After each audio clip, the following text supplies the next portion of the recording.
Ladies and gentlemen, filmmakers and moviegoers alike, welcome to this week's episode of Critically Casual. I'm your host, Srekcuf5, and joining me as always is the amazingly, fantastically dorky of his Dev, Dorky Dev. Say hi, Dev. Dev. Dorky Dev. That works. I like it. I like to see my Wait till next time because I'll actually have my suit on. I was debating that today, actually. I genuinely next was. Next time we do a Bond film, I'll probably do it. But some news. I'm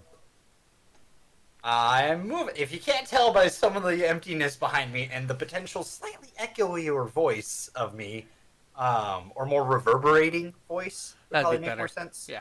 I got my own place. So yeah. Yeah, I'll be hopefully next week in a different place. And it's got a space to be my own office, so completely separate from the bedroom, so I can actually Work My and sleep sleep. in different areas. yeah, weird, right? Oh, how, adult of you. I know. Well, congratulations, Dev. I'm proud of you. Or happy Thank you. for you. That one. Oh, I mean, both kind of work, so I'll take it. You're adulting. It's I amazing. know. All right. So, moving on to actual movie stuff now. This week, I've called it Craig. Daniel Craig. Because we're watching Daniel Craig Bond movies 2 and 3 with Quantum of Solace and Skyfall. Woo. Yeah. Anything else you want to talk about before we just get into talking about these movies? Not offhand. Not offhand. All right. That's totally fine, bud. I need to dim this, because damn it, we are really bright over there. Shit. All right. Well, you have fun with that. I'll get us moving into the next movie, which is our first movie, which is Quantum of Solace. That movie starring Daniel Craig, and I forgot to pull up IMDb. Starring Daniel Craig and I already said that part. Olga Karolinko? I think that's how you say it? I'll say yes. I'm not going to Cool. even try to attempt to correct you on that one. Came out in 2008, which was... Let me pull up Google Sheets real quick, because I know we have the years on there for these films. 2 years. 2 years after Casino Royale. Mm-hmm. And it picks up pretty much right where that one left off. When it came out November 14th of 2018. Budget of $200 million estimated. Opening weekend made $67 million. And then gross worldwide through its theatrical release was $589 million roughly. So not a bad run, not a great run, because to profit you really need to triple your budget. Mm-hmm. It did okay. It did all right. But talking about this movie, diving into it real fast, I'm just going to start with the thing that you usually ask me at the end, which is cinematography. And I'm going to say I didn't like it. Like, a big part of this movie is action, of course. And a lot of the action scenes felt really bad. They felt jumpy and confusing and disorienting and kind of chaotic, to the point where it made me think James Bond isn't cool. He isn't collected. He doesn't have a plan. He can't get his way out of every situation. He's just stumbling his way through and hoping he'll get through it. That's how this movie made me feel with how it was shot. That's fair, because it's not the best. I think a lot of my problems with it too is that the last Bond, Casino Royale, we talked a lot about how almost methodical it is with the way its pacing and stuff is, and it works really well. Up until that point where you're like, man, this probably should have been left for the next film. and honestly, it should have. Still gonna keep that opinion there. But I mean, there's certain things I do like the beginning of this movie sets a cool tone. The car chase. Yes, it does. But I also feel like it's kind of cheap because they also do it again in the next film as well, where they start you off in the middle of an action scene in the middle of a mission where it's like, check out James Bond. I'm going to grab you in and pull you in really quickly here. Like, That's how. Have you seen a lot of the old ones? yes. Well, no, but I know that's how they start. Yeah, like that's just a Bond thing. I'm sorry. It's such like it's kind of like it's a gimmick in itself, kind of like how Mission Impossible won't tell you the audience what's happening just so the agents seem really cool and smart and intelligent. Like that's kind of what's happening here. But it's cool. But this one's action sequence essentially picks up exactly where the last one picks up left off. Which I think is also to this film's detriment, unfortunately, because again, I feel like this movie, like the last movie, should have ended earlier, and this one should have picked up some of that, like reduce that section down a little bit, like down to 15 minutes, add 15 minutes to this movie, reduce that 30 minutes that we had at the end of the last one, reduce that to 15 minutes, put that at the start of this. We have a connected thread through these two. I definitely would have preferred that better. This movie felt a lot like it was clinging too much onto the first movie.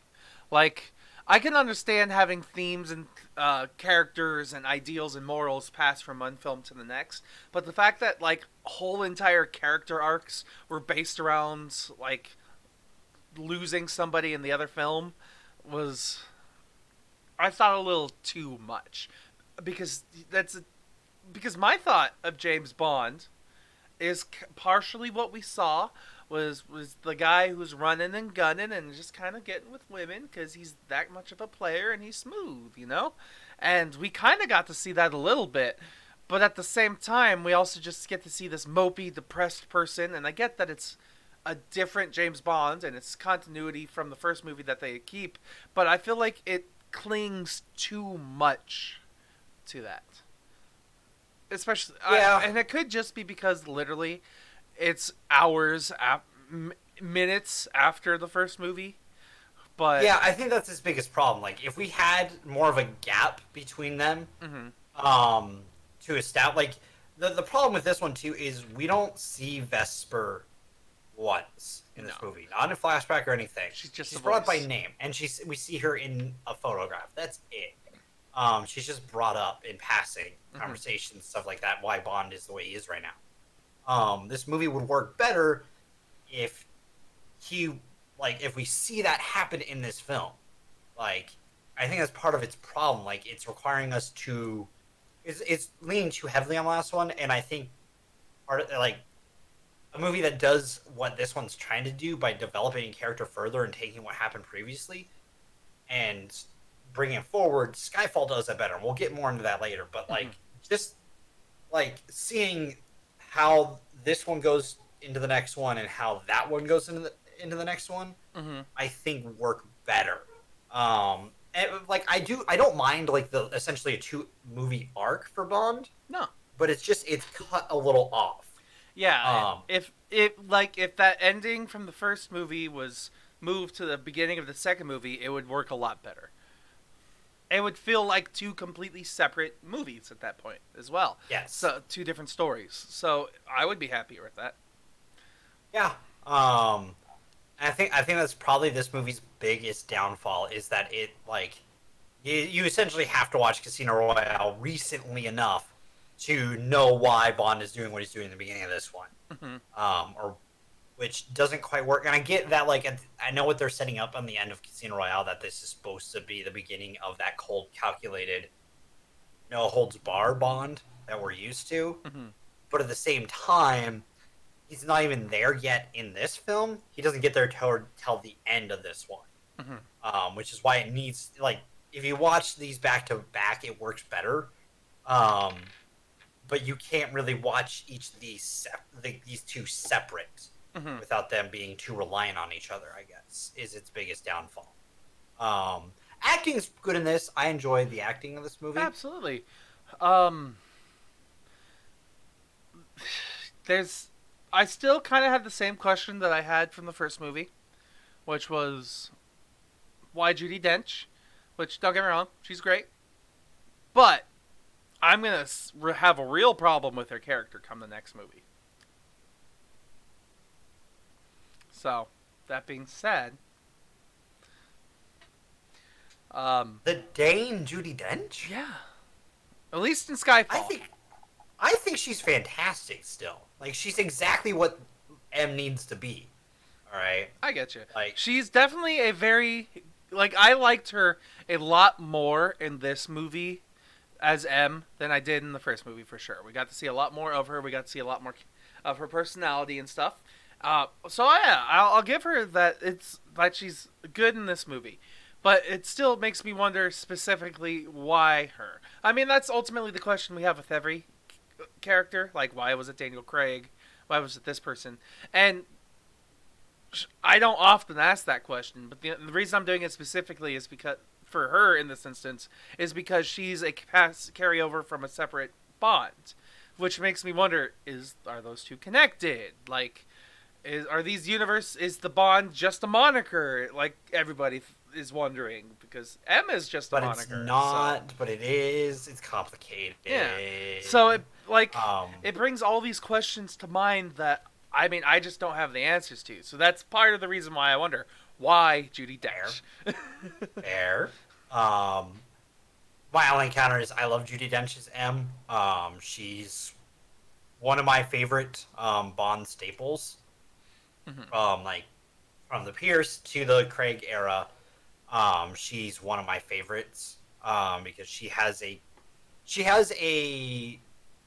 not necessarily crass but blunt charisma in these films that she's very straight to the point about everything, which works for her role, but she's also understanding and compassionate in a lot of ways too, in ways that like you wouldn't expect from that kind of role, from that kind of like authority figure. I get that. There's definitely times where it's like we got it even happened in the first movie where it's like we got to bring Bond in, but don't actually bring him in.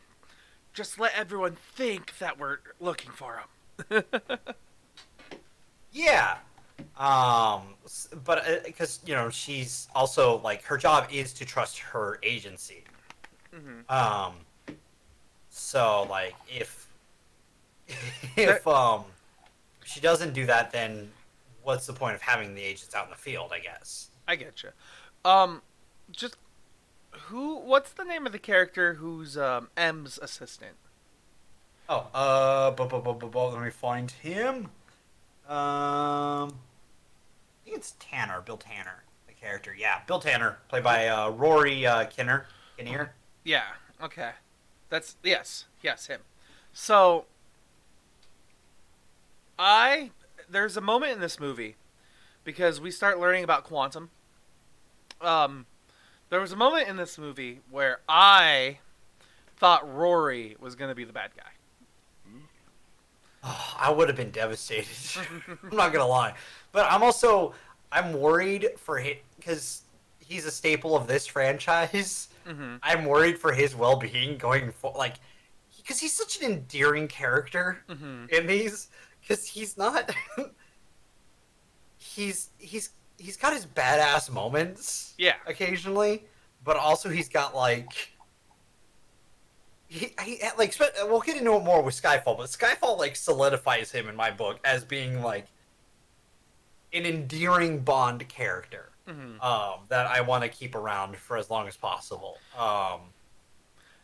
The only reason why is because there's a moment where right after we have whatever's going on, and they're like, "Isn't that right?" And then we have the shooting that happens, and later on, there's a throwaway line where M is talking to Bill Tanner when she's like, "Frankly, you're a better judge of character than I am." And I was like, that seems like a cue here because we're talking about spies within spies, and she can't tell character. So, Well, Fee, Um, who knows? Maybe further down the line, but you never know. Let's Yeah, be who real. knows? In this last movie, he could kill M, and it could be really sad. But we won't find out for a while, so yeah. Stop reminding me. Other things to talk about in this movie. We have our first, I think our first Bond connection. Our Marvel connection. Yes. Because who's that? we have David Harbour, who is going to be the Red Guardian in Black Widow, the Russian Soviet Union Captain America. I'm gonna say that doesn't count yet.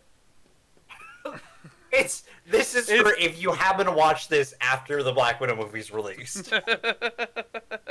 Whenever that is. Whenever that might be.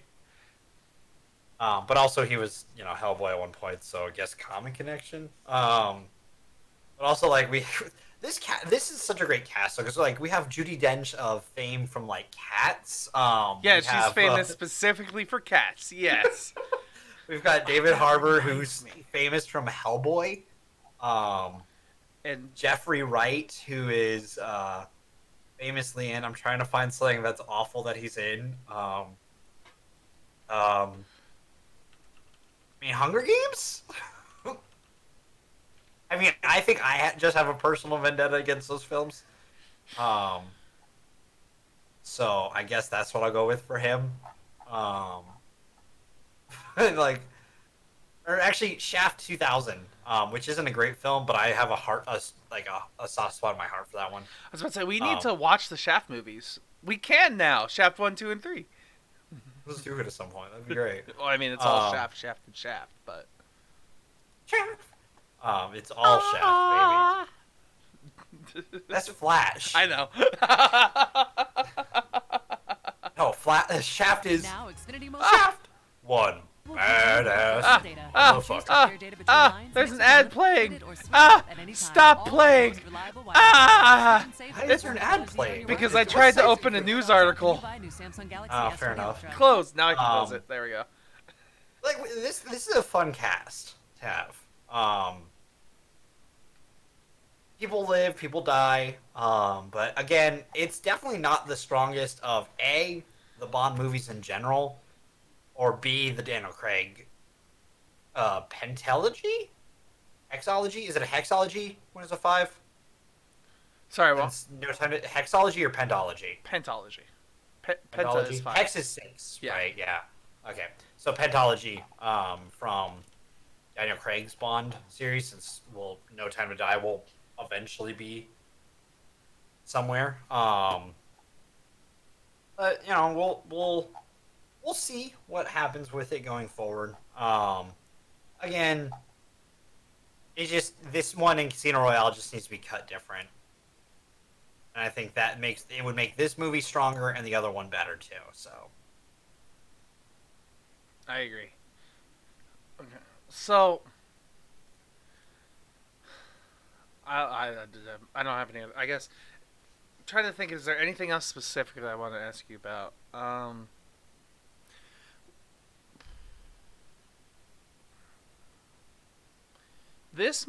What did you feel about? I know you thought the plot was okay, right, in this film?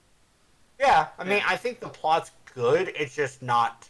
It's just bogged down by the subplot. Yeah. Okay. Because that was one thing I was trying to come to grips with. Is I enjoyed the idea of what they were trying to tell us, but the fact that our main character was so bogged down with the subplot that it's I don't know. This movie. Almost, if I had to come with a direct comparison to how this movie makes me feel, it's it genuinely feels kind of like Chamber of Secrets, Harry Potter and the Chamber of Secrets. How it's just almost an exposition, just a story building movie. That's not really intentionally meant to be something super dramatic in this film. Weirdly enough, as you say that, I grab a screwdriver that almost looked like a wand. Yeah. That was pretty good.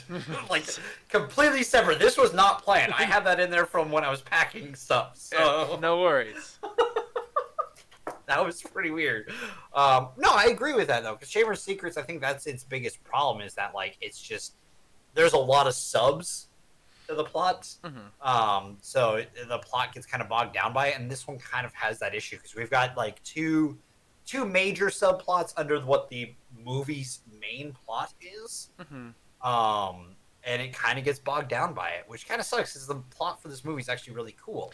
You know, I'm actually now that we've now I just went down a rabbit hole because I was thinking we started talking about Harry Potter and we're getting off topic from Quantum of Solace real fast. I was like, okay, Harry Potter 1 and 2 or whatever. The first couple of Harry Potter movies were all delightful and kind of magical and just kind of like the delight of being in a newfound world of magic. Then Chamber of Secrets happens, where many people thought it's kind of like the worst movie out of all of them, or it's kind of like this weird transition to it right before they get to the dark movies.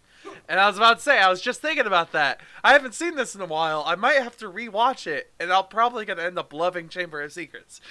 Well, I think the other thing too is like at least with that, I think other ones are worse for a lot of other reasons because they don't do things right and they could have done them more close. Closer, but I think 6, Half-Blood is where a lot of the issues show up. Ah, yes, with spoilers, yes. Well, not just that, but like there's other stuff that happens in that one that kind of break things. So like, and whenever we get there, we'll get there. Because there's a good chance with the way the schedule is right now, we're gonna need movies to fill the time, fill the void. So.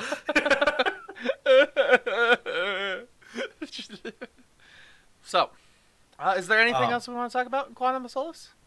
I honestly kind of wish it was just better. You know, it's like you can see how to make this movie better in retrospect. I just wish they would have done it.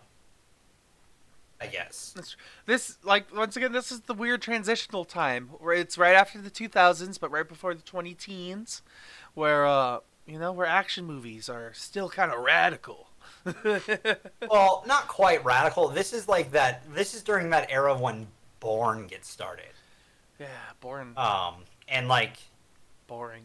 Mission Impossible 3, which we'll talk about more later because we've gone over all the Mission Impossible films. I think the story and movie enjoyment is honestly higher with the Mission films than I do with this so far, which is kind of sad because I'm a huge Bond fan, but like especially upon doing what it was last year, I think we did the Mission Impossible movies. It was either last year, like it was either the end of 2018 or the beginning of 2019.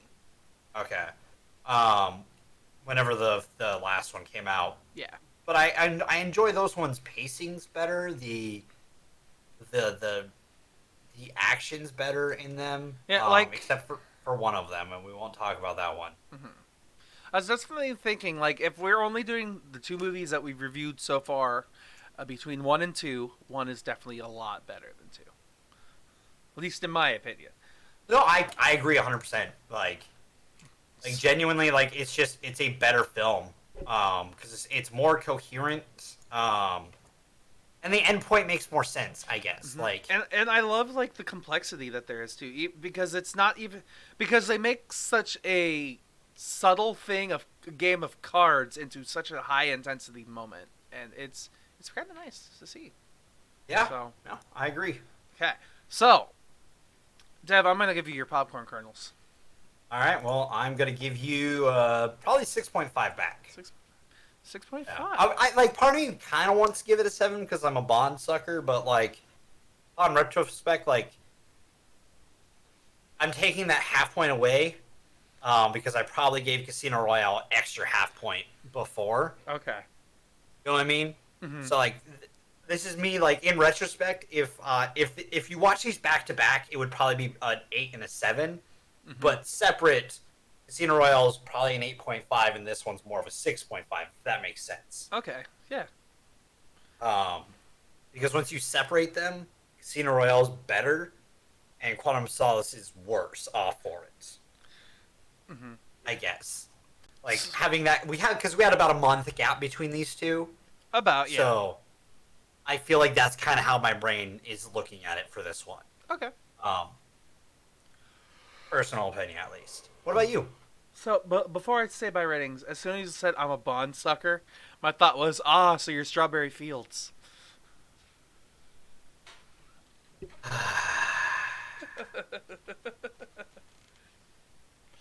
Sucks for her. A little bit. Yeah, just a little bit. So, I give this movie, I'm gonna say a 6. Like, it's definitely better than the average film, I'd say, but not much. It's just, and we know how to improve it. We talked about it enough, I'd say. So Yeah. like, we got it. We understand. Just you're fine, but you could do better. No, come on, let's do better next time, Bond and Daniel Craig. Speaking of next time, we're already there. We're talking about Skyfall. What? Wow, 4 years have passed. It's 2012, and Daniel Craig has released Skyfall, released in November 9th of 2012, which most Bond movies come out in November, fun fact, at least from this set. Released November 9th, which is also one of my brother's birthdays. Neat. I remember when this came out because we went to see it. It was estimated budget of around $200 million as well, with an opening weekend of $88 million. Far better than the last one. Yeah. With a gross worldwide theatrical release of 1.1 billion, over double what the last one made. Billion. Which means this movie made its money back and then some. Pretty good. And honestly, I understand why, because I freaking love Skyfall. Honestly, I think it's out of the 3 we've watched, it's personally my favorite, and I think it'll probably stay my favorite based off of what I've seen from, because I haven't seen Spectre yet. It's the only one I hadn't seen in theaters from this one. Yeah. That came out, 2 years ago, I think? Spectre was 2016? 4? Wow, was it that long ago? I think so, yeah. Okay. Well, there's a whole lot going on during that time, so. But so I haven't seen that one yet. We'll get to that eventually. And also from No Time to Die, what I've seen is it might have the quantum issue of it relying too much on Spectre. Mm-hmm. But we'll see when we get there. So, personal opinion, I think this will probably be my favorite out of the pent. Okay. We'll see how that goes when we get there. But like, I enjoy this movie for a lot of reasons. One of them majorly being that the callbacks in a lot of ways. We'll get to those in spoiler. Oh yeah, there are definitely moments where it's like calling back to other Bond movies. Oh yeah. Which I like. Don't get me wrong, I'm barely paying attention sometimes in these movies, but it'll be a callback, and I was like, oh, that was from this movie, and oh, that was in that movie, and oh, that's kind of cool. Exactly. This movie doesn't exactly rely on them, but it's a lot of fun. When they bring them up, because it's just like, it's little things that I didn't quite expect in this one. So like, it's a lot of fun. And so like, it's probably my favorite Bond movie out of all of them, because it pays homage and respect to a lot of the other Bond films while also being its own Bond film. And it's a fucking blast. So I don't know. It's just my personal opinion on it, though. No worries, yeah. So for me in this movie, I still liked it. I definitely think it's better than Quantum of Solace. That being said, there was about 45 minutes left in the film. I found myself kind of nodding off a little bit. Not because I was getting bored or tired of the movie. It's because I was just tired in general. But I feel like after seeing an hour and 30 minutes worth of action movie as is, it's kind of hard to keep my attention still for another 45 minutes of solid action. Because that's fair. Yeah, this movie is a good movie for sure, and I enjoyed it. I liked what they did for the most part, except for with Judi Dench. So like, you listening to the podcast in the background? Whoops. I was trying to get the bottom thing on a button. I was talking through and I forgot my sampler picks me up. Whoops. Oh well. I'm listening to Bond music in the background. I'm sorry. It's okay. But but I feel like if there was a little bit more moments of slowing down, or better yet, just kind of trimming down a little bit, because some of the action scenes felt a little long and drawn out to me. But don't get me wrong, I will gladly watch this movie again before I watch Quantum of Solace. My big complaint with Judi Dench is for this woman, the Dame Judi Dench, to be the boss of this agency and then play the damsel in distress kind of makes me upset. Like, I feel like out of anything, she could have been a little more proactive and less reactionary, and I would have liked her a lot better, especially when we finally get to the moment where Em and Silva are face to face. Because that just felt like a big letdown to me. Fair. My argument to that is more that, like, even if she obviously at one point was more than likely a field agent, because she understands field agents a lot. Yeah. That was years ago. 2, she does bring up in one of sort of throwaway line, but she's was always shit on the shooting exams, and that, like, weird personal theory that I'll get into later, but I don't know, it's complicated, I guess, is the best way to put it. I mean, I guess that's a good way to put it too, especially because who the character is complicated. But it's still like I see your complaint. Yeah. Is how I'll put it. I feel like if they amped her up just a little bit, or like the one part that really got me was the nail with the light with the nails. Like, that was so cool. It was incredibly cool.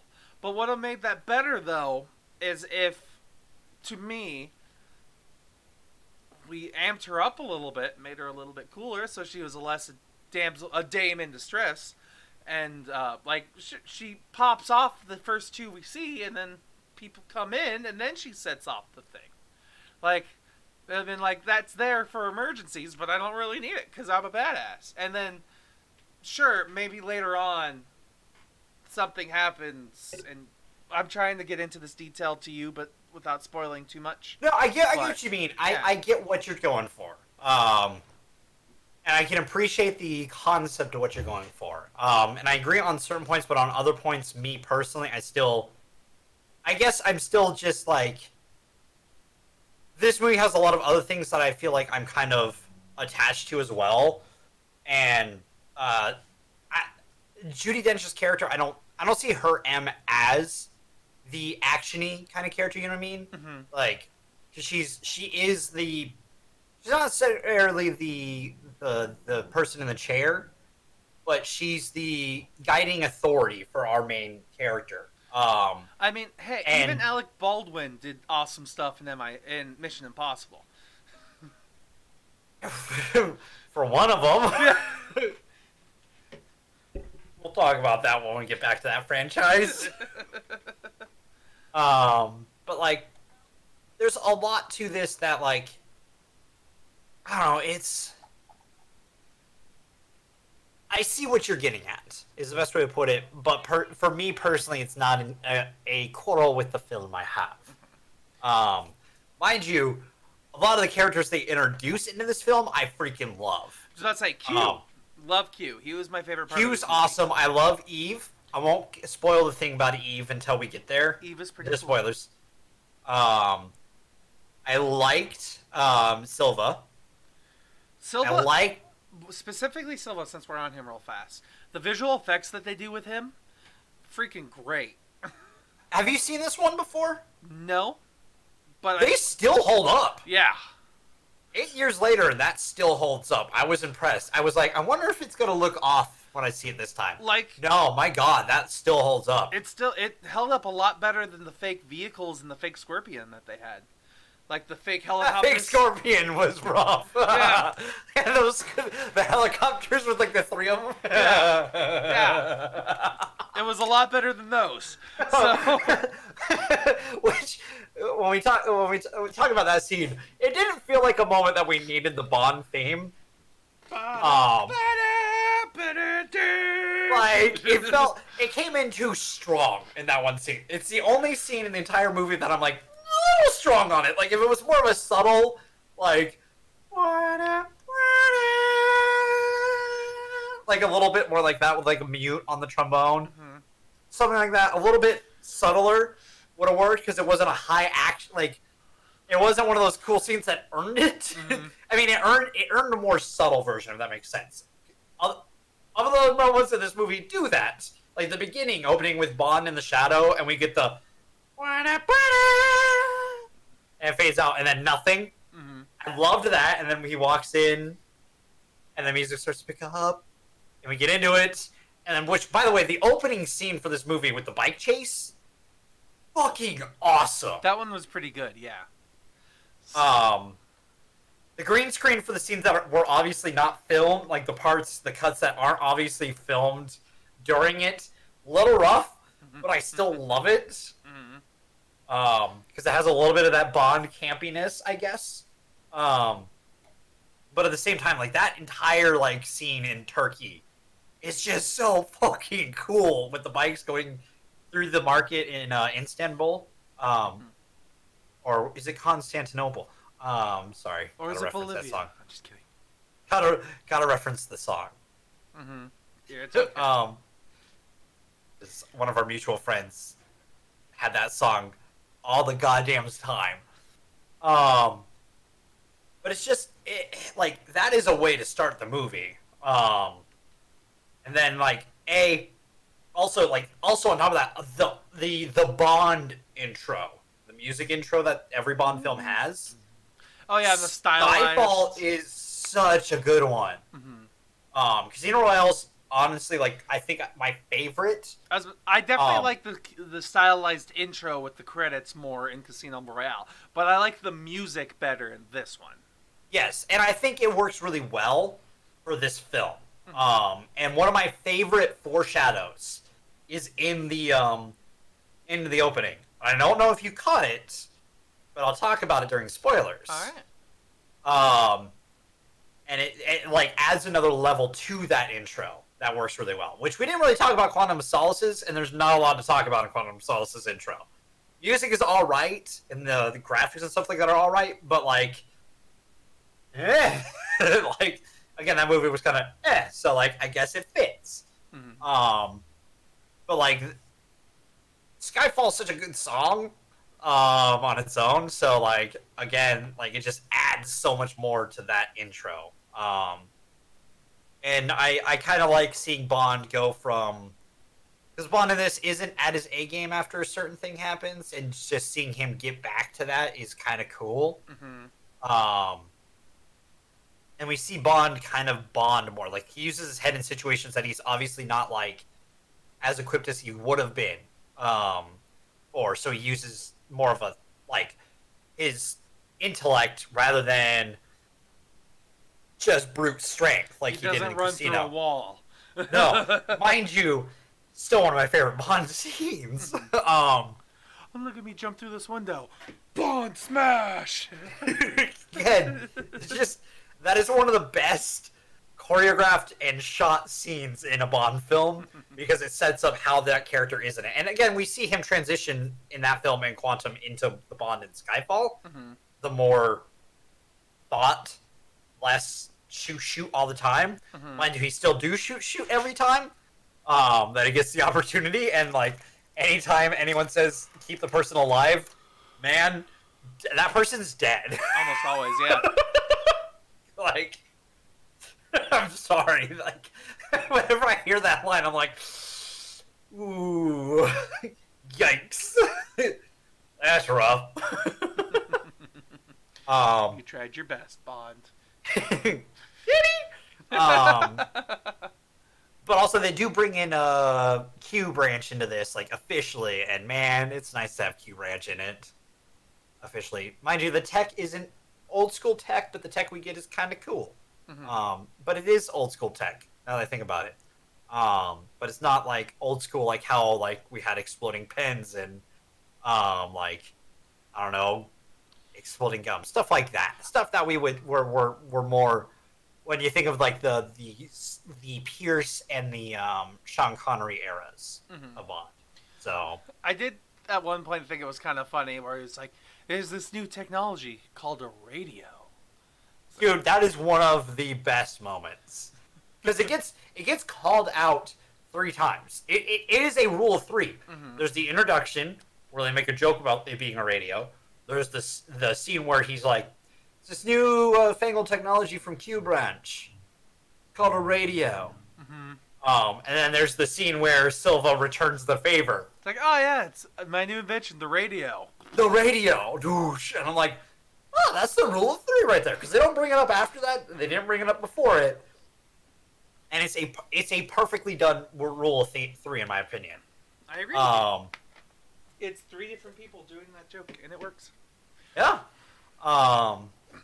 So and also like we introduced to Gareth Mallory, played by Ralph Fiennes. I guess I say it.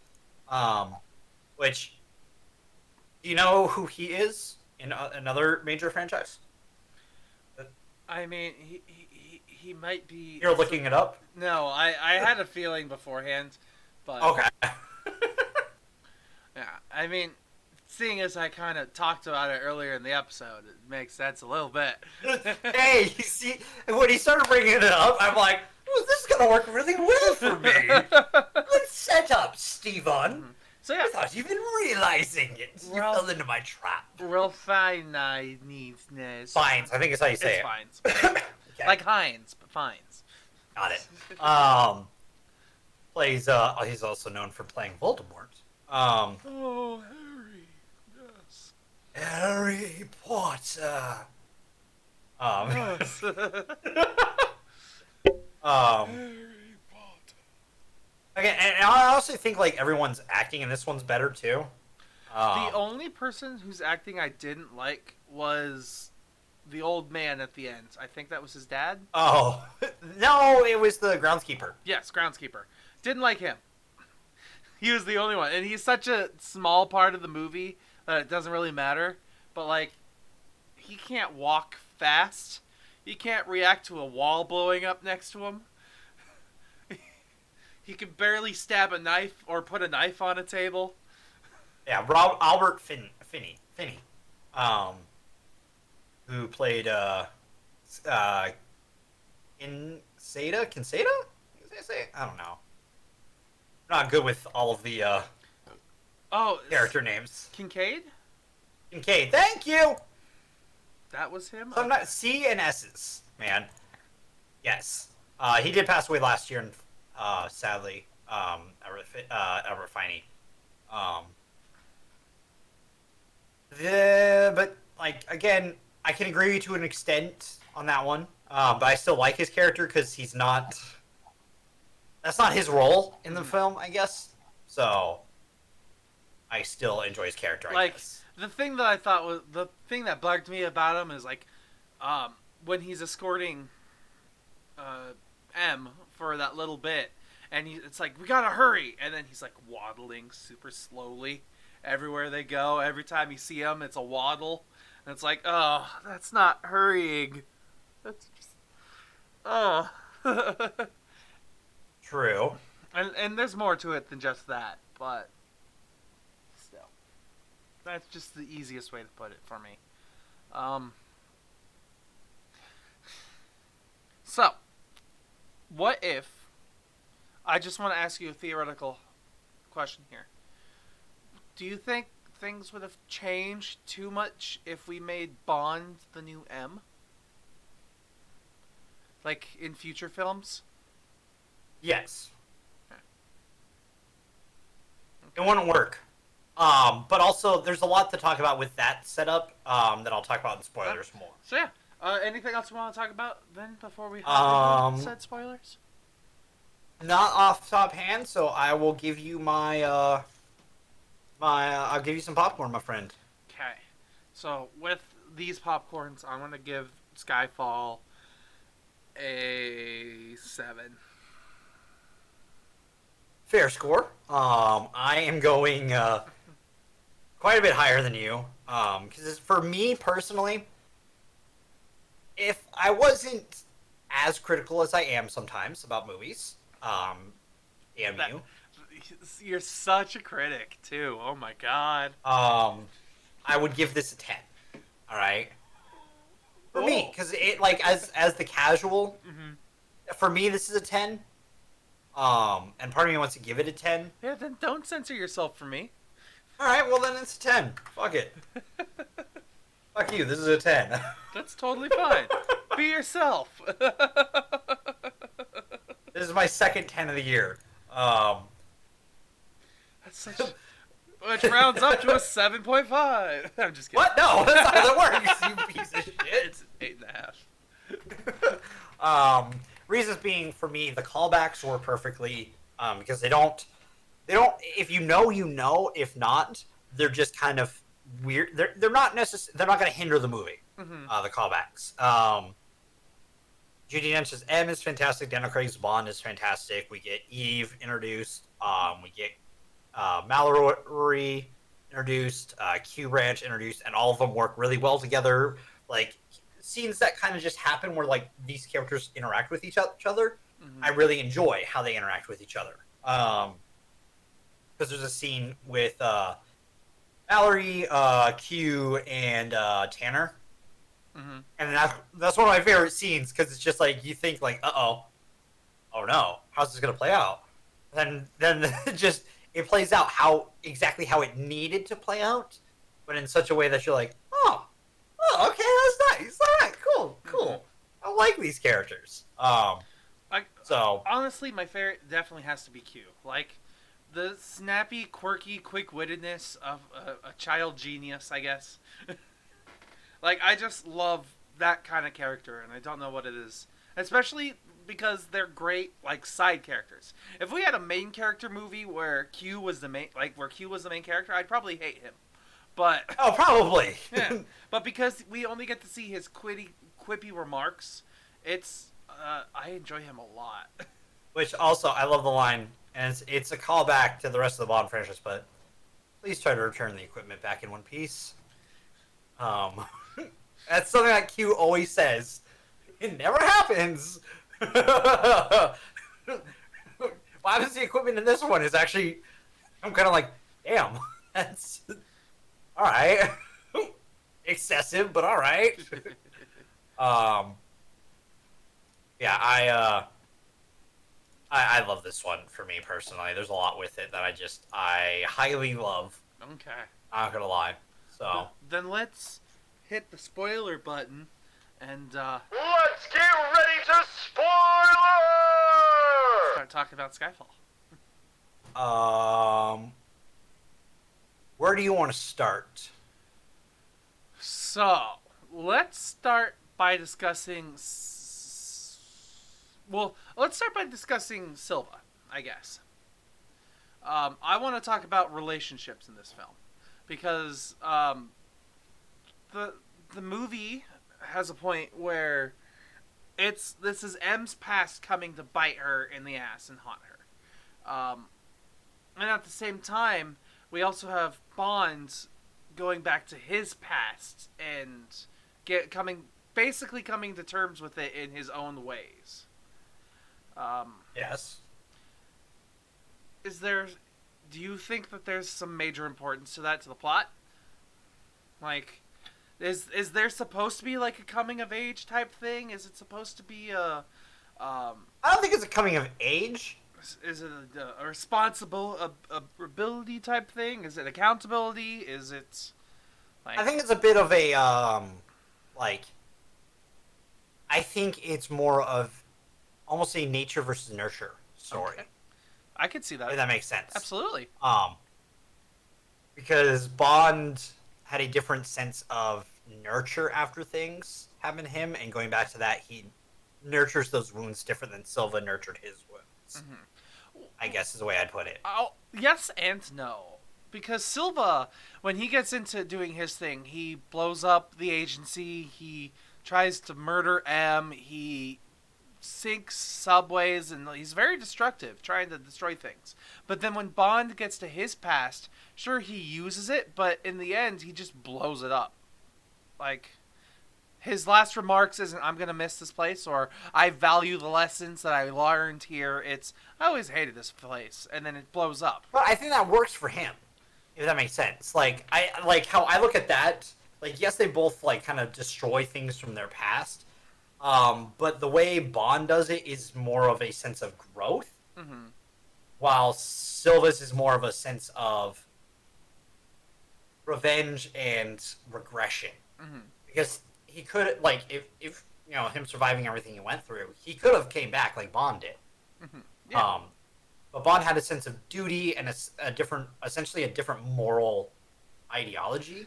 And what was the exact line he said? Something like, and a brash sense of national pride or something. Yeah. For Queen and Country, man, come on. And so, like, with that as well, we've got, like, scenes where those two have their conversations. Like, the rat conversation is really fascinating.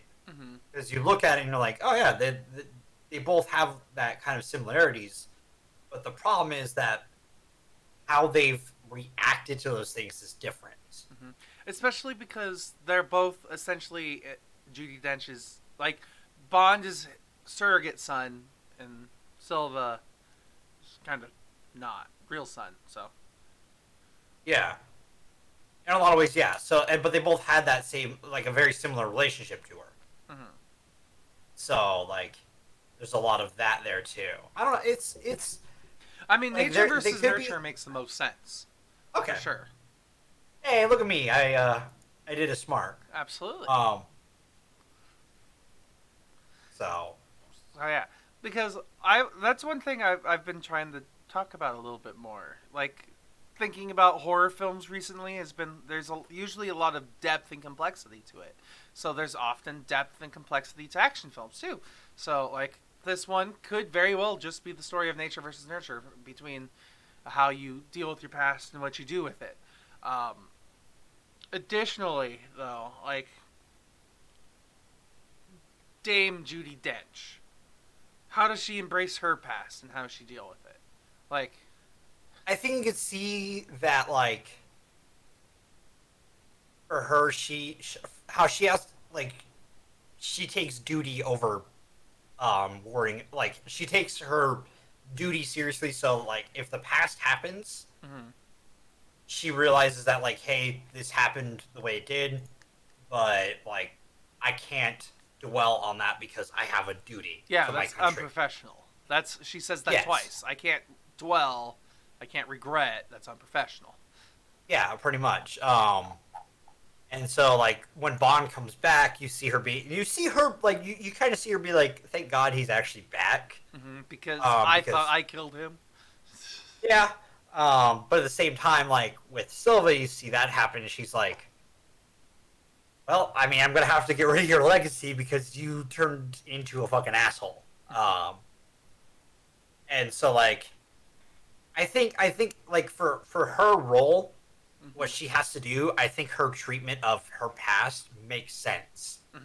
Because if she doesn't do that, and if she dwells on that stuff, she was never fit for that position in the first place. But she's fit for that position, and we see that throughout these movies, especially during the scene in the inside the Parliament building. That's not Parliament, is it? I'm gonna say yes, just because it makes more sense. Maybe it's a courthouse In front of a council of people. I don't know how British fucking goddamn government works. I barely understand. I mean, I understand ours a lot, but I barely want to understand ours, I guess. This is how I'll put that. That's a good way to put it. Let me argue this then to you. What if this is a third story about dealing with your past? There's there's Bond's way of getting past it in a healthy way. There's Silva's way of getting past it in an unhealthy way, and then there's Dench's way of just burying it, putting it behind her, not dealing with it at all. That's fair. No, that's a fair way of putting it. Because sometimes that does come back to bite you. But at the same time, with her line of work, like, it's almost needed to be excused. Yeah, I get like, it's because sometimes you need to just bury it to move on, but at the same time, sometimes that will bite you. Sometimes dealing with things healthily, also, like, some of your habit, like, you might not have some healthy habits dealing with your past, so finding new ones that, like, make you can find healthier ways to do it, like blowing up your childhood home where your parents died. Sure. Or you could just fall into these horrible habits and shoot people who had no reason to die. Jesus. Which, by the way, can we talk about the scene where he shoots the woman who was sex trafficked? Rough. A bit. But damn, does it have one of the best Bond action moments? Yeah, and it's such a short little segment too. Like it's like, all right, we're done. But he uses, like, he knows he's not gonna win in like a straight fight, so Bond uses his head. We see that throughout that entire little interaction, and it's so good. Also, love the pen reference. And one of my favorite references is the Aston Martin. The Aston Martin. With the machine guns. Because that's the Aston Martin that would have been used by Sean Connery. I remember that, yeah. I mean, and Pierce has also had it too, but his was a, like, 90s, early 2000s model. This is classic Aston Martin with the bulletproof glass and machine guns under the lights. Also, fun fact, that one would also have a rotating license plate, so whatever country he's in, he can get it set to that. Yeah. And he can switch it out in case he needs to hide his cover or something like that. Like, oh, we're tracking this Aston Martin with this license plate. Oh, I'm no longer that person. No, thank goodness we couldn't read the serial numbers or anything. Right? I also love the payoff with Eve being Eve Moneypenny. And Gareth Mallory being the next M. Because it essentially sets it straight up into what, like, the Sean Connery era Bond was. Because Moneypenny was outside of M's office. Every time he would come in, Sean would come in, Sean and Moneypenny would have this huge flirtatious conversation, but nothing ever really came from it. Literally. Is it like subtle flirtatious like it was in this one, where it's kind of like bitter? It's almost like that, but also at the same time, like, she knew how to jab at him really good. Like with a gun and a bullet? Yeah, sure. And then he would walk into the office, which that office is almost, like, identical to how the original M's was. Which I really liked, because it's a weird payoff for the old fans that still works in the context of this movie. So, again, good job, like, stellar job on that one movie. I loved how they did that. Also, the foreshadow for Judi Dench's character M's death. If you watch the Skyfall opening. Judi Dench's name pops up during when that transitions through the graveyard onto a gravestone. Part of me was thinking about that because I remember I literally just rewatched the newest Mission Impossible movie yesterday, so that's why I'm coming back to Mission Impossible over and over again, because I was getting a little butthurt about the Mission Impossible movies spoiling themselves in the intros. And I started to watch for that in this movie. In, like, the last movie, too. I was like, these intros are going to spoil something at some point. And, like, I thought about it, but I didn't really put it together until just now. So thanks for letting me know. Yeah, no problem. See, my big thing about those is that I think I don't mind spoilers in the intro as long as it's like that. Like, the Mission Impossible ones, like you don't have the context for the entire movie, so seeing snippets, I think is really cool because you're like, oh, how's that? How are we gonna get there? Oh, what's going on in this scene? Like it's like it's intrigue. You know what I mean? And like I love the Bond one because there's a whole like if you watch each intro, there's a ton of subtle references to how that movie's gonna go, and like what actually happens. But you almost have to like watch the movie first and then go back and be like, oh, makes sense. Like the entire thing about the shadows in the intro is about the conversation of Jesus. I'd say there's a lot going on outside. Apparently, is a big reference to the fact that like, is that world in the shadows or not anymore with spy agencies? Because like, information has it's 2012, so information is kind of everywhere now. This is the first modern Bond film, is how I'll put it, because the last two were pre-modern day era with like phones and stuff like that, and information being everywhere. 2012 is what 4 years into the Obama presidency, well into tech being what it was. I would have been on my like second smartphone by then in high school. It would have been 2012, which great. It would have been the year we did Pirates. Weird. This episode is going circles a lot. Huh. I mean, it's not a bad thing. Coming back to no, it's not. I like it. I like it. Where it's like it's we're completely referencing unintentional circles. Like these circles are forming just randomly. Like that's the big conversation during that time was, is there a place in the shadows? And that whole scene in the intro song with Bond shooting at shadows and like stuff in the shadows, stuff like that, or him in the shadows, stuff like that, like or a shadow shooting at him. Yeah, it all plays off of that. That entire kind of subtextual conversation in this. And I think it works really well for that. And so like I'm a sucker for the Bond intros, not gonna lie. Every one of them, I'm just even Quantum of Solace isn't the greatest, I still enjoy it. So that's how I'll put that. I'm a sucker for the Bond intros. Okay, that's okay. I was trying to see if there's also like a love interest in this movie, but there kind of really isn't for Bond. No, and I'm okay with that. The closest would be Eve, but still. Because I was going to be, once again, sucker for Bond intros like this person. But there isn't that person in this movie. Yeah. Because he only sleeps with Sevaine, whose name actress's name I'm not even gonna fucking attempt, because I'm gonna butcher that all to fucking hell, because it's got like the E with the asterisk above it, and I don't know which language it's supposed to be based off of. I don't know which name we're talking about, so. Marlowe?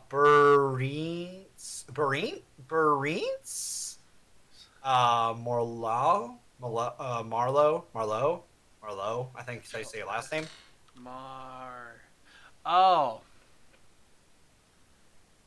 Bernice? I'm gonna guess it's supposed to be Bernice.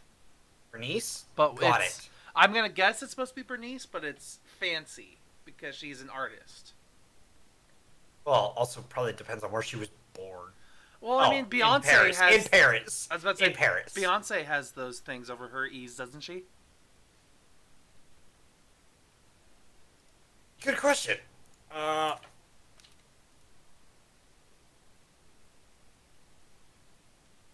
Over the last one. So yeah. A. Because it's Beyonce. A. So maybe it's Berenice.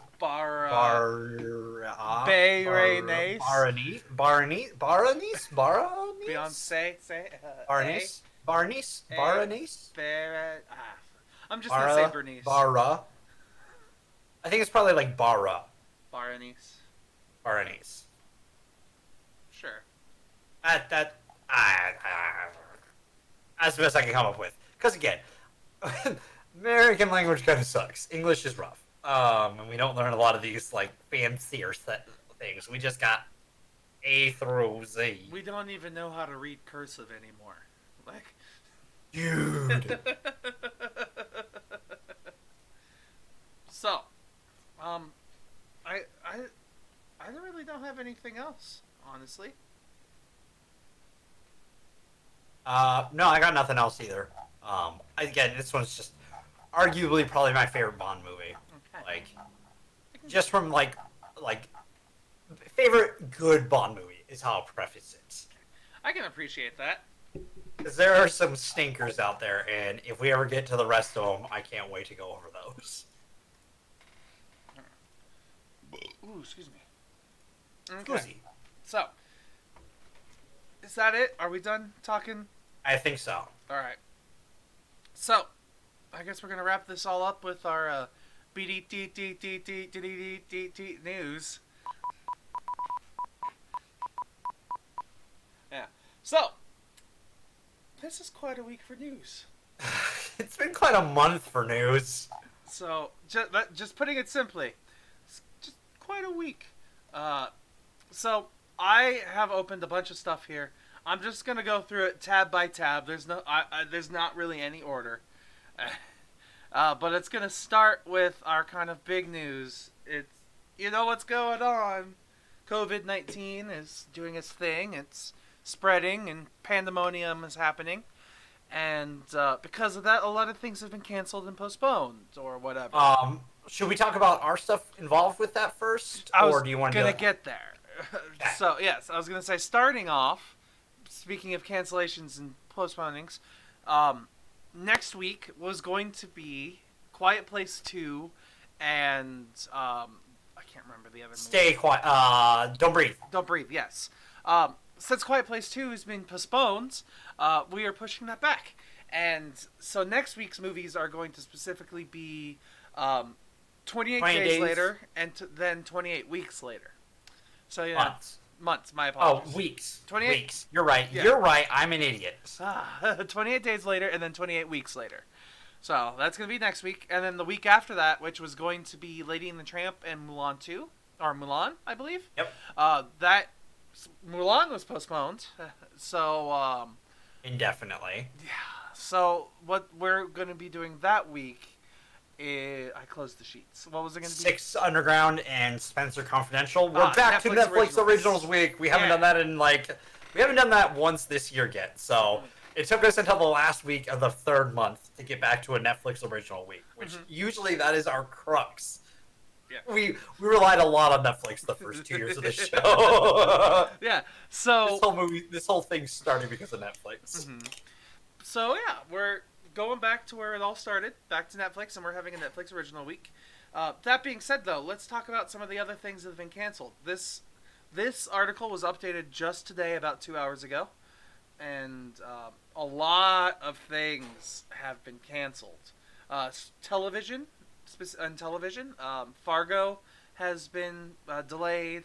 They are not doing. They've wrapped up auditions early for America's Got Talent. They are halting in the NBC, Disney, Warner Brothers, and CBS halt production, including Grey's Anatomy. All of the late night talk shows where they have live audiences have been shut down. Grace and Frankie, another TV show, The Price is Right, Survivor, The Amazing Grace, Bachelorette, The Falcon and Winter Soldier, which was being filmed currently, has been postponed, and they're filming. Which they were close to wrapping up. Yeah. So they're going to have to shut down, and they shut down production on the 10th.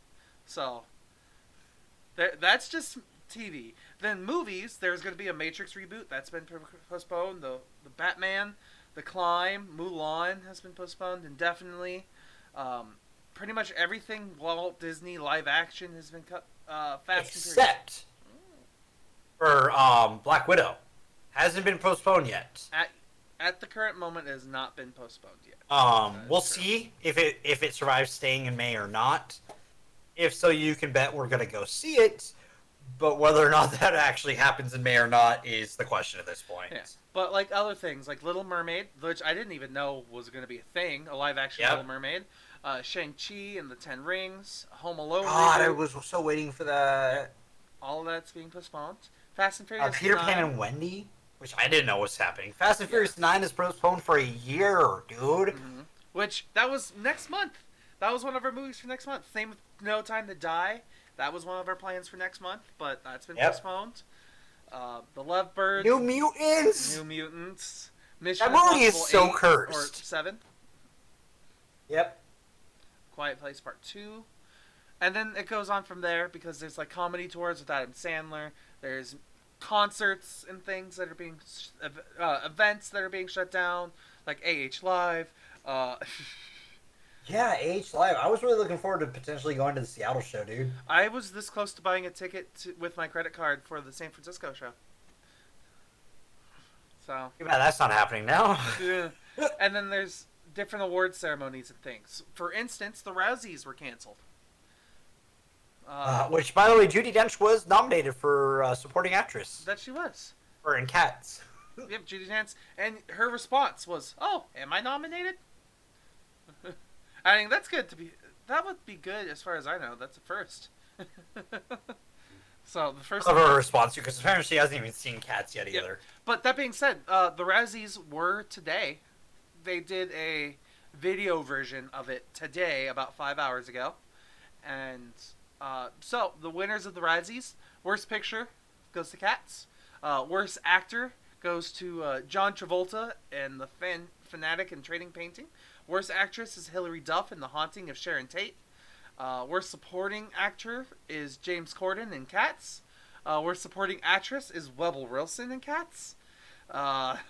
Worst Screen Combo is any two half feline, half human hairballs from Cats. Worst Director is Tom Hooper for Cats. Worst Screenplay is Cats. I appreciate this list so far. Worst Remake, Ripoff, or Sequel is Rambo Last Blood. I kind of agree with that. Yeah, we had problems with that movie. But its opponents were Dark Phoenix, Godzilla King of Monsters, Hellboy, and the Medea Family Funeral. Oh, never mind. Hellboy should have won that. Okay. Let's see. Worst Reckless Regard for Human Life and Public Property goes to Rambo Last Blood. I don't understand that one, but it's funny. I think it's probably just like death and carnage. Mm-hmm. And then... yeah, might have gone to Hellboy. Probably. And then the Razzie Redeemer, the one that the Razzies actually liked, was Eddie Murphy. Dodomite is my name. That's fair. And that list is pretty good too. For cat, like who's in that list, Redeemer-wise, because it's pretty much like 4 of those are people who, personal opinion, could have been up for Oscars at one point or another. So. Yeah, absolutely. So yeah, that was and the Razzies. Will Smith Aladdin, but. Okay, so let's see. Talked about that one. We talked about the Razzies. Okay, come on. Uh-oh. There we go. Mulan, we kind of talked about it. Let's see. Advertisements. Oh! More things about the coronavirus again. People are getting it, of course, like Tom Hanks and his wife. Earlier today, Idris Elba was confirmed to have it. So, yeah, stay at home if you can. Yeah, like, stay home if you can. Wash your hands. Don't touch your face or your eyes. Which I'm awful at. What are you talking about? Nobody needs to worry about touching... Stop joking about it. You know that's how people get it. Mm-hmm. It's people who make jokes about it, about being bad at it. Mm-hmm. I'm not even making a joke. I'm more just like, genuinely, I'm bad at not touching my face. Some stuff got pushed earlier. Like Frozen 2, Star Wars Rise of Skywalker. Mm-hmm. Even Invisible Man, stuff like that got pushed to like digital release earlier. Mm-hmm. Which that brings me specifically to one thing, which was Universal's approach to this, which was they are going to make theatrical movies, like movies going to theaters, available for home viewing the same day, starting with the new Trolls movie. That being said, as cool as that sounds, as much as anybody would want this, I do not condone this specific instance, because what they're saying is the base price to rent one of these movies the day it comes out to theaters is $19.99. That's twice the price of a movie ticket. Oh my god! That Shit. is 4 times the price of a normal movie rental online. This is a terrible deal. Like, no. Movie biz got a movie biz? I don't know. Like, don't get me wrong. This is a good idea, partially because, like, some people don't have the means to be able to make it to theaters, so they won't be able to see these movies for months, and by that time, it's already been spoiled on the internet.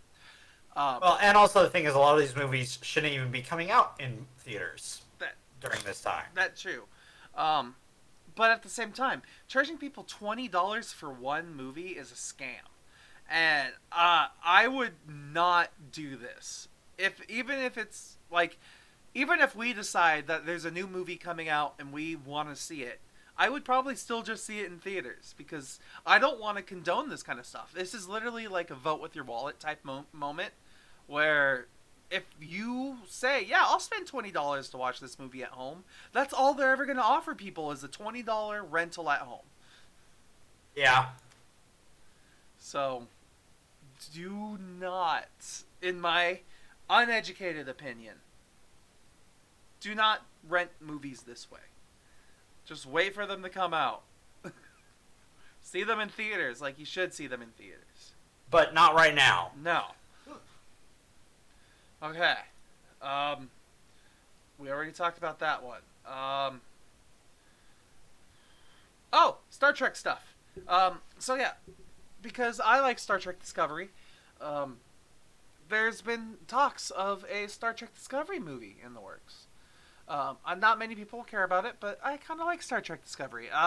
And Star Trek has also announced that they are releasing what's called Star Trek Shorts. It's a Blu-ray disc collection of a bunch of different Star Trek shorts from different generations of Star Trek. Some of them being Star Trek Discovery, some of them being like Enterprise or Next Generation, and they're all just put together in one Blu-ray disc. That being said, I was excited about the Star Trek Discovery movie because they were filming season 3.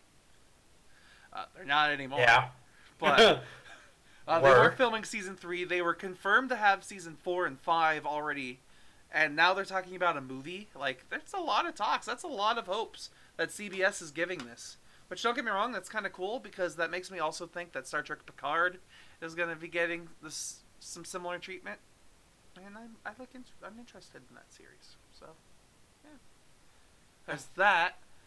And the last thing... Oh, yeah, Star Wars gets early access release as well. So if you want to see the uncompleted movie that is Star Wars The Rise of Skywalker...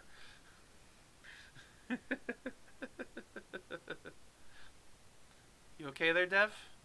I don't want to talk about that movie. Like, I actually read an opinion piece that was genuinely like, I don't think I'm going to watch a Star Wars movie again. Like, a new Star Wars movie again was that person's opinion. Because of how much that they left out of the movies that they put in the book. And a bunch of it isn't even, like, unnecessary things. Like, they said the worst comparison to this would be Jaws 2. Where in Jaws 2, the movie, it's not explained that is the original shark that died and was brought back to life from Jaws 1. In Jaws 2, in the novelization, there's a voodoo scene where something happens, voodoo mysticalness, where the shark is brought back to life, and that causes Jaws 2. And that's what they compared the Rise of Skywalker to, which was they just left out so much key information that it's essentially a completely different movie than what it actually is. You're stuck on that Jaws 2 thing, aren't you? Yeah, I haven't seen Jaws 2 in a while. I'm just going to repress that. And I think Jaws 3 is like the son of Jaws or something. Yeah, but somehow knows that humans... I don't know, dude. Let's not go down this road. Hey, that's a trilogy we could watch. Jaws 1, 2, and 3. And we're going to do the rest of them, too, and then Piranha as well, because they're technically sort of connected. Oh, Piranha, and then Piranha Double D's. And yeah, Piranha 3D and Three double D. Yeah. Oh god. So yeah, that being said, we are kind of in a need for movies. Yes. So we're gonna throw this out to you guys. Any audience recommendations? Anything you guys want us to see or discuss? Like we threw out a bunch of discussions, like today, for instance, like Harry Potter, or Lord of the Rings, or The Hobbit, or just anything. Talk to us. X-Men. X-Men, yes. If there are any movies that you want us to see and review, now would be the best time to do that. Please help us make 2020. content. 2020, the year of the the fan section. So, yeah, if you have any ideas, any recommendations, just throw them at us. Be it on our Twitter, Dev's Twitter, my Twitter, our Discord, which we have, the YouTube comment Or sections. hell, if we're live Yeah. on our personal channels, and you have an idea, and you just happen to be part of our community, be like, hey, by the way, about this. Please, let us know. Watch and review every Halloween. Potentially. We have the time. We finally have the time. We can go through that mess. We can Shit, we might as well do like Freddy and the Friday the 13th God, ones. all 12 of each one of those movies. I did that once as a child. That was I honestly genuinely think that's where my love of horror came from. Is my mom made me watch all of the Chuckies, all of the Jasons, all of the Freddys. Like, oh god, we could watch the bad Exorcist movies. so now that you mentioned the Halloweens, we should do Halloween, Halloween, and Halloween. Then Halloween 2, Halloween 2, and Halloween 2. And then we'll throw in Halloween 3 with Rob Zombie something. I don't know. No, Halloween 2, timelines. Makes sense to me. I hate you. At least Dragon disagrees. We're done. We're done. No more. Bye-bye. Alright, yeah, I guess we're done here. So, thank you very much, everybody, for joining us. It works so much better if your hand wasn't... There we go. Thank you very much, everybody, for joining us. I hope you enjoyed the show. Thanks for stopping by, anyone who was. And once again, let us know. So if you have any movies... Hit us up. Yeah. Otherwise, follow us on Discord, or join our Discord, follow us on Twitter, ring the bells and all that stuff. We got a YouTube. Some shows should be, since I'm getting my new place and everything, some shows should be coming back, being revitalized, stuff like that, because that's been one of the reasons why we haven't had all the other shows is because I haven't had a place that makes it easier to do that. At a place, so I'll be able to do that easier. So, yeah. That'll be nice. You mean you might actually have a YouTube channel again? Depends if I can pay people for that. Alright. So, thank you very much, everybody, for joining us this week. And we will see you guys next week for 28 days later and 28 weeks later. Because, what's better than being stuck in your home than watching a movie about being stuck with a zombie pandemic? Yeah, fuck it. Bye! Ah!